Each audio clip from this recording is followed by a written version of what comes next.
Let's bike पैसा। नमस्कार दोस्तों, लेट्स माइक पैसा में मैं मनीष आपका स्वागत करता हूं आज के हमारे इस वीडियो में। दोस्तों, आज हम बात करने वाले हैं कि आदमी बहुत मेहनत से पैसा कमाता है, मेहनत करता है, दिन रात जाता है, अपने ऑफिस जाता है या अपने बिजनेस में जाता है और दिन रात पैसा कमाने के लिए सोचता है कि किस तरीके से ज़्यादा पैसा अर्निंग करी जाए। लेकिन दोस्तों, बात ये नहीं आती कि कमाए कितना है, बात ये भी आती है कि हम बचा कितना रहे हैं। क्या हम उस पैसे को जो इतनी मेहनत से कमा रहे हैं उसको सही ढंग से मैनेज कर रहे हैं? क्या हमने सही ढंग से हमारी पर्सनल फाइनेंस को देखा है? और क्या हमने सही ढंग से हमारा जो पैसा कमा रहे हैं उसमें से आने वाले समय के लिए क्या सही ढंग से बचा रहे हैं? तो दोस्तों, आज का ये जो वीडियो है वो इसी संदर्भ को लेके है। आज का जो वीडियो है वो पर्सनल फाइनेंस पे है कि आदमी के लिए पर्सनल फाइनेंस जरूरी क्यों होता है। क्योंकि जिस तरीके से हर इंसान के व्यापार का दृष्टिकोण अलग होता है, नौकरी करने का दृष्टिकोण अलग होता है, उसी तरीके से हर इंसान का निवेश करने का दृष्टिकोण भी अलग होता है। कोई निवेश करता है अपने भविष्य के रिटायरमेंट के लिए, कोई चाहता है कि मैं जल्दी रिटायर हो जाऊं, 45-50 साल में रिटायर हो जाऊं, और कोई चाहता है कि मेरे बच्चों के लिए अच्छी एजुकेशन मिले, कोई चाहता है कि मैं हर साल फॉरेन ट्रिप करूं, और कोई चाहता है कि मैं हर साल इंडिया में अच्छी ट्रिप करूं। कोई ये चाहता है कि मैं हर 3 साल में गाड़ी बदल लूं, और कोई ये चाहता है कि मैं अपने बच्चों के लिए अच्छी शादी, एक ग्रैंड शादी करूं। तो दोस्तों, लेकिन सोचने से कुछ नहीं होता, उसको करना पड़ता है, और करने के लिए हमें शुरुआत करनी पड़ती है, और शुरुआत करनी पड़ती है पर्सनल फाइनेंस से। तो दोस्तों, आज की इस वीडियो में हम यही समझेंगे कि पर्सनल फाइनेंस होता क्या है, पर्सनल फाइनेंस जरूरी क्यों है, पर्सनल फाइनेंस की जरूरत क्यों होती है हमारे भविष्य के लिए, किस तरीके से पर्सनल फाइनेंस एक बहुत इंपॉर्टेंट भूमिका निभाता है, और साथ ही साथ हम ये भी समझेंगे कि फाइनेंशियल प्लानिंग क्या होती है और वो करना जरूरी क्यों है। तो दोस्तों, बिना देर करे हुए शुरू करते हैं आज का हमारा ये टॉपिक, पर्सनल फाइनेंस और साथ ही साथ हमारा भविष्य। तो दोस्तों, अपने फाइनेंशियल फ्यूचर के लिए हम शुरुआत करते हैं। सबसे पहले ये समझते हैं कि पर्सनल फाइनेंस होती क्या है। दोस्तों, पर्सनल फाइनेंस का मतलब होता है कि हम जो भी कमाते हैं उसको सही तरीके से उसकी प्रबंध करना।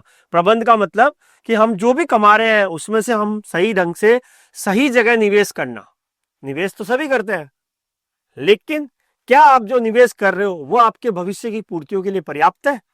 और अगर वो पर्याप्त है तो क्या आपने उसको सही जगह निवेश कर रखा है? ये होता है पर्सनल फाइनेंस। पर्सनल फाइनेंस में आपकी कमाई, आपके टोटल खर्चे और आप कितना निवेश कर रहे हैं वो सब कुछ आकलन किया जाता है।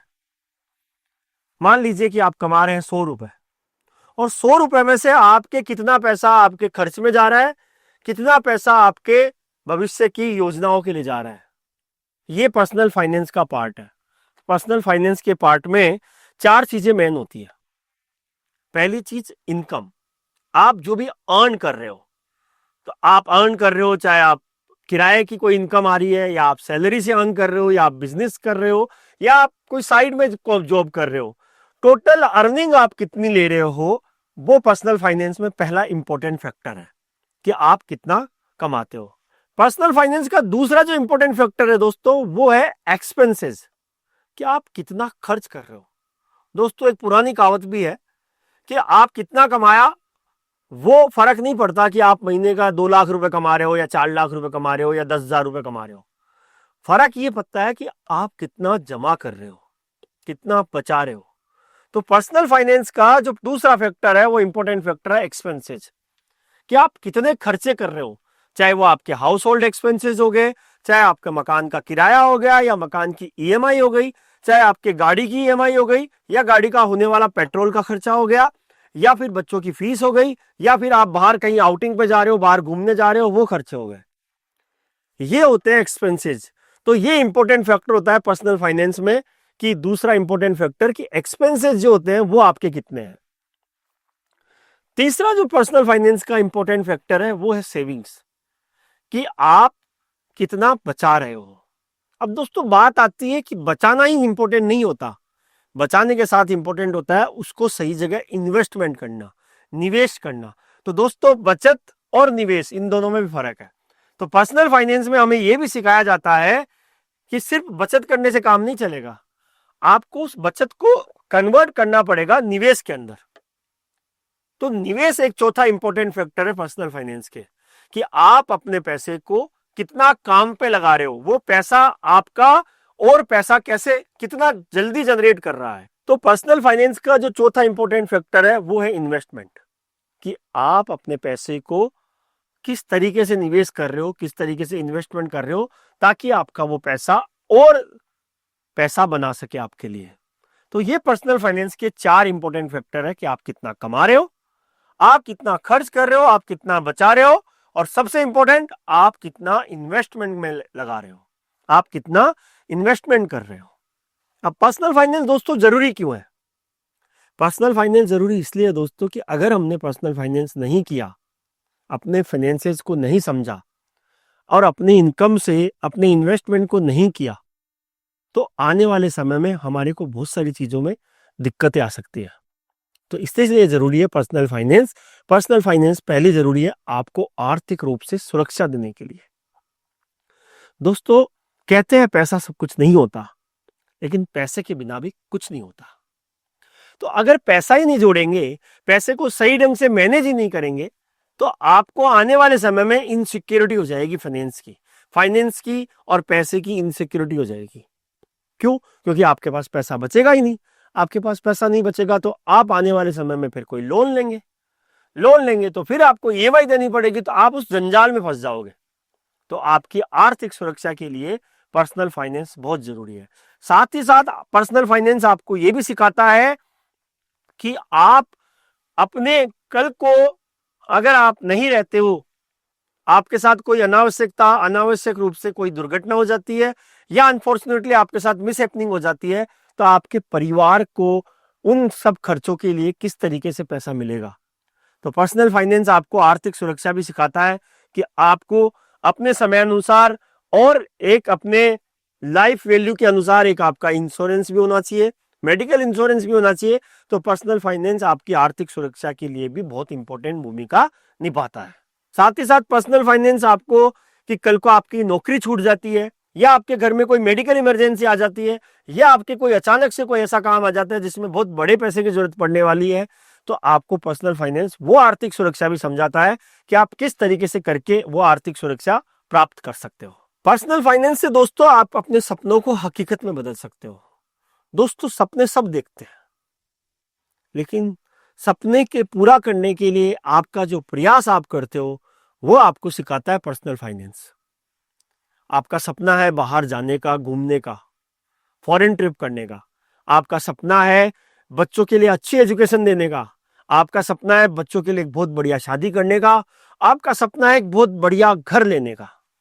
लेकिन दोस्तों सिर्फ सपने देखने से काम नहीं होगा, उन सपनों पे हमें काम करना पड़ेगा, उन सपनों को पूरा करने के लिए हमें निवेश करना पड़ेगा और उन सपनों को पूरा करने के लिए हमें इन्वेस्टमेंट सही तरीके से करना पड़ेगा, और वो सिखाता है पर्सनल फाइनेंस। इसलिए पर्सनल फाइनेंस जरूरी होता है आपके सपनों को हकीकत में बदलने के लिए। क्योंकि दोस्तों सपने देखने से ही काम नहीं चलेगा, उनको पूरा करना पड़ेगा, और पूरा करने के लिए हमें प्रयासरत रहना पड़ेगा, और प्रयास करने की पहली सीढ़ी होती है आप अपने पर्सनल फाइनेंस को समझना पड़ेगा। दोस्तों पर्सनल फाइनेंस से आप अपने कर्ज से भी मुक्त रह जाओगे, आप कर्ज के जाल में नहीं आओगे। कि दोस्तों अगर आप बजट बनाओगे, पर्सनल फाइनेंस पे काम करोगे, तो आपको यह भी पता है कि आप अपने खर्चों को किस तरीके से मीट आउट कर सकते हैं। तो अनावश्यक रूप से आप लोन नहीं लोगे, और अनावश्यक रूप से आप लोन नहीं लेंगे तो आप लोन के जंजाल से बचे रहोगे। तो पर्सनल फाइनेंस से आपको यह भी एक फायदा है कि पर्सनल फाइनेंस से आपको अपने कर्जों के जाल से मुक्ति मिलती है। पर्सनल फाइनेंस आपको रिटायरमेंट की तैयारी भी सिखाता है। दोस्तों आपने कई बार अक्सर ऐसा देखा होगा कि आदमी रिटायर होने के बाद भी काम पे लगे हुए हैं। दोस्तों शौक से काम करना और मजबूरी में काम करना दोनों में फर्क है। कई लोग आपने देखे होंगे जो 60 साल की एज के बाद भी काम कर रहे हैं। एक होता है वो शौक से काम कर रहे हैं कि उनका पैशन है, वो उनको अच्छा लगता है वो काम करना। लेकिन दूसरे होते हैं जो मजबूरी बस करते हैं क्योंकि उन्होंने अपनी प्रॉपर प्लानिंग नहीं करी। दोस्तों आप आज कमा रहे हो तो आज ही आप अपने रिटायरमेंट के लिए भी प्लान कर सकते हो। तो लेकिन अगर आप पर्सनल फाइनेंस को समझते हुए काम करोगे तो ये रिटायरमेंट की प्लानिंग भी आप कर लोगे, तो आप एक एज के बाद अपने जीवन को फ्रीली जीवन निकाल सकते हो। आपको ये टेंशन नहीं है कि आप अगर आज काम पे नहीं गए, आज आप नौकरी पे नहीं गए, तो आपको अर्निंग कहां से मिलेगी। ये होता है पर्सनल फाइनेंस का फायदा। अगर आप पर्सनल फाइनेंस को समझते हुए अपने निवेश करोगे तो आप अपने रिटायरमेंट को भी आराम से जी पाओगे। तो दोस्तों, पर्सनल फाइनेंस इसलिए जरूरी होते हैं आपके आर्थिक सुरक्षा देने के लिए, आपके रिटायरमेंट के लिए, आपके कर्जों से छुटकारा देने के लिए और आपके सपनों की पूरा करने के लिए पर्सनल फाइनेंस को समझना और उसको करना बहुत जरूरी है।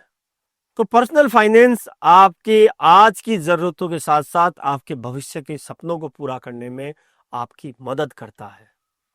अब पर्सनल फाइनेंस शुरुआत कैसे कर सकते हो, पर्सनल फाइनेंस को सही तरीके से शुरुआत कैसे कर सकते हो, उसके लिए 6 आसान स्टेप्स है। पहला स्टेप्स है कि आप अपने वित्तीय लक्ष्य को समझें और उनको लिखें और वो बनाएं। दोस्तों, निवेश ऐसे रैंडमली ना करें। आप अपने निवेश लिखो, आप अपने लक्ष्यों को लिखो कि आने वाले समय में आपके क्या क्या लक्ष्य हैं। बच्चों की शादी, बच्चों की पढ़ाई, खुद का रिटायरमेंट, बड़ी गाड़ी, बड़ा घर, फॉरेन ट्रिप, या आपको कोई बड़ा डोनेशन करना है। ये सब वित्तीय लक्ष्य हैं जिनको आप लिखोगे, उनको काम करोगे तो आप पर्सनल फाइनेंस की पहली शुरुआत कर दोगे। दूसरी पर्सनल फाइनेंस की शुरुआत होगी कि आप अपना बजट बनाएं। बजट बनाएंगे तो आप अपने पर्सनल फाइनेंस के लिए अपने आप काम करोगे। आप बजट बनाओ कि आपको टोटल कितनी इनकम आती है, उस बजट में से 50% पैसा आप अपने 50, 30 और 20 का रूल एक बहुत बेसिक रूल है दोस्तों।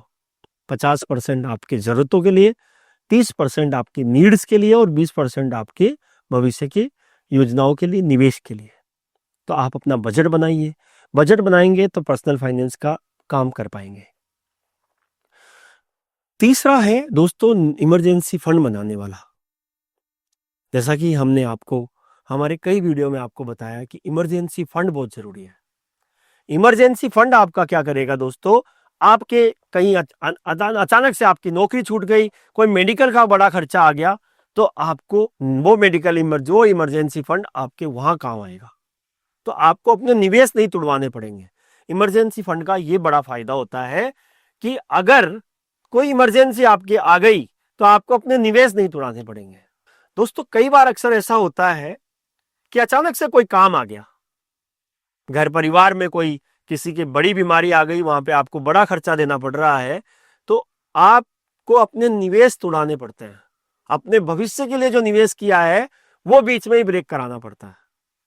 तो अगर आप प्लान बना के काम करोगे, इमरजेंसी फंड के लिए भी प्लान बनाओगे, अपने पर्सनल फाइनेंस को समझते हुए प्लान बनाओगे, तो आपको फिर अपने निवेश नहीं तोड़ाने पड़ेंगे। अपने इन्वेस्टमेंट ऐसे कैसे रहेंगे, आपने जो इमरजेंसी फंड बनाया वो आप काम में ले सकते हो। पर्सनल फाइनेंस में आपको अगला स्टेप ये भी है कि आप अपने कर्जों को कम करो। जो भी आपने लोन ले रखे हैं उनको धीरे धीरे पूरा करो, ताकि आप आने वाले समय में अपने बचत के लिए पैसा जोड़ सको, अपने निवेश के लिए पैसा बचा सको। और दोस्तों, पर्सनल फाइनेंस की शुरुआत के लिए जो आपने 20% जो बजट बनाओगे, 50, 30, 20 का रूल लगाओगे, तो 20% निवेश की शुरुआत करते हैं। निवेश के लिए आप वेट ना करें कि मैं सही समय आएगा वेट करूंगा। दोस्तों, जब जागो तब सवेरा होता है। जब आपने निवेश करने की शुरुआत कर दी, जब भी आपका निवेश शुरुआत कर सकते हो। तो जल्दी शुरू करेंगे तो आपको आने वाले समय में कंपाउंडिंग का फायदा भी मिलेगा। एक स्टेप ये भी होता है दोस्तों कि आप अपने लिए पूर्ण निवेश, पूर्ण बीमा भी कर लो। आपकी लाइफ, ह्यूमन लाइफ वैल्यू को समझते हुए आप अपना एक बड़ा जीवन बीमा लो। टर्म इंश्योरेंस के साथ आप कर सकते हो। साथ ही साथ आप अपने परिवार की सुरक्षा देने के लिए एक हेल्थ इंश्योरेंस भी ले सकते हो, ताकि आपके परिवार पे अगर कोई मेडिकल इमरजेंसी आती है तो आपको अपने निवेश न तुड़वाने पड़े, अपने इन्वेस्टमेंट न तुड़ाने पड़े, आपके हेल्थ इंश्योरेंस से ही काम हो जाए। तो दोस्तों, ये पर्सनल फाइनेंस के कुछ स्टेप्स है कि पहले आप अपने इनकम को समझो कि आपकी इनकम कितनी आई है, अपने गोल्स को बनाओ, अपने फाइनेंशियल गोल को लिखो, उनको लक्ष्य बनाओ। उसके बाद आप अपना बजट बनाओ, फिर आप अपने लोन इंश्योरेंस पे फोकस करो, साथ ही साथ अपने निवेश पे भी फोकस करो और अपने कर्जों को कम करो। निवेश की जितनी जल्दी शुरुआत करेंगे उतना ही आपको भविष्य में फायदा मिलेगा। इस वीडियो के बारे में अपनी राय भी आप हमें कमेंट करके दे सकते हैं। धन्यवाद। आप सुन रहे थे let's mic more than radio. Follow कीजिए हमें हमारे सोशल मीडिया प्लेटफॉर्म्स पर। It's time for news. It's time for more than radio. Presenting the first radio news app, Let's Mic. Let's Mic, a news-based app on your phone where you get to watch and listen news, talk shows, interviews, radio show podcasts. On Let's Mic, you get all relevant information of TV, print, radio, podcast, and digital. Let's Mic talks about every segment of life.